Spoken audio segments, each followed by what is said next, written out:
தற்போது பரபரப்பு செய்தியை நாம் பார்த்து கொண்டிருக்கிறோம். ரஷ்யாவில் கிறிஸ்தவ தேவாலயம் மீது அதிரடியாக தாக்குதல் நடத்தப்பட்டுள்ளது. கிறிஸ்தவ போதகர் உட்பட சுமார் 15 பேர் சம்பவ இடத்திலேயே உயிர் இழந்துள்ளனர். ரஷ்யாவின் வடக்கு காக்கஸ் பிராந்தியத்தில் டகேஸ்டான் மாகாணத்தில் 2 நகரங்களில் தாக்குதல்கள் நடத்தப்பட்டுள்ளது. கிறிஸ்தவ தேவாலயம் மற்றும் யூதர்களின் ஜப ஆலயம், மேலும் அருகிலிருந்த ஒரு காவல் சோதனை சாவடி. இவைகளில் ஞாயிற்றுக்கிழமை அன்று துப்பாக்கி ஏந்திய மர்ம நபர்கள் நடத்திய தாக்குதலில் 40 ஆண்டுகளாக ஒரே இடத்தில் கிறிஸ்தவ பணி செய்து வந்த கிறிஸ்தவ போதகர் உட்பட சபை விசுவாசிகள் மற்றும் காவலர்கள் பலர் சம்பவ இடத்திலேயே உயிரிழந்துள்ளனர். டகேஸ்டான் மாகாணத்தில் மிகப்பெரிய நகரமான மகாட்ஸ்கலா மற்றும் கடற்கரை நகரான டெர்பன்ட்டில் நடந்த இத்தாக்குதலை தீவிரவாத சதி என்று அப்பிராந்திய ஆளுநர் செர்கை மெலிகோவ் தெரிவித்துள்ளார். இந்த தாக்குதலை சுதாரித்துக் கொண்ட போலீசார் உடனடியாக பதில் தாக்குதல் செய்தனர். தாக்க வந்த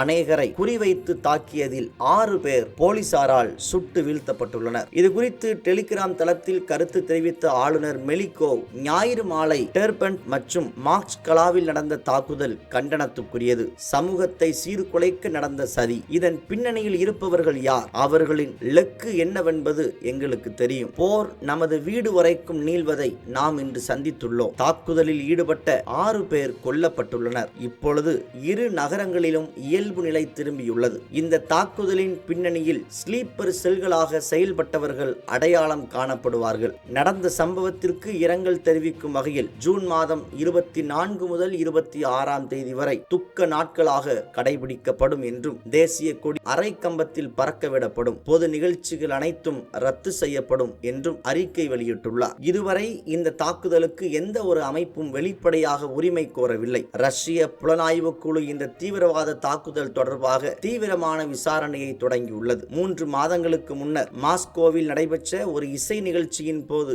இதுபோன்ற ஒரு தாக்குதல் நடத்தப்பட்டது. அதில் சுமார் 145 பேர் உயிரிழந்தனர். அதன் பிறகு ரஷ்யா தேசத்தில் நடைபெற்ற மிகப்பெரிய தாக்குதலாக இந்த வாரம் ஞாயிற்றுக்கிழமை நடைபெற்ற சம்பவம் பதிவு செய்யப்பட்டுள்ளது. கிறிஸ்தவ தேவாலயம் மற்றும் யூதர்களின் ஜப ஆலயத்தை குறிவைத்து தாக்கிய சம்பவம் உலக அளவில் உள்ள கிறிஸ்தவர்களுக்கு பதட்டத்தையும் அச்சத்தையும் ஏற்படுத்தும் வண்ணம் அமைகிறது. உலகளாவிய அளவில் கிறிஸ்தவர்களை குறிவைத்து நடைபெறும் தீவிரவாத தாக்குதல்கள் நிறுத்தப்பட நமது ஜபங்களை தீவிரப்படுத்த வேண்டும். மேலும் கிறிஸ்தவ போதகர் உட்பட ஏராளமான சபை விசுவாசிகள் கொல்லப்பட்டுள்ளனர். இன்னும் பலர் மருத்துவமனையில் தீவிர சிகிச்சை பிரிவில் அனுமதிக்கப்பட்டுள்ளனர். தீவிர சிகிச்சை பிரிவில் இருப்போருக்கு தேவன் ஜீவனை பாதுகாக்கவும், தங்கள் குடும்பத்தாரை இழந்து நிற்போரை தேவன் ஆறுதல் படுத்தவும் ஜெபித்துக் கொள்வோம். ஜெபத்திற்காக இந்த காணொளியை உங்கள் நண்பர்களுக்கும் பகிர்ந்து கொள்ளுங்கள். இதுபோன்ற சர்வதேச கிறிஸ்தவ செய்திகளை உடனுக்குடன் அறிந்து கொள்ள தமிழ் கிறிஸ்டியன் நெட்வொர்க் ஊடகத்தோடு இணைந்திருங்கள். நன்றி.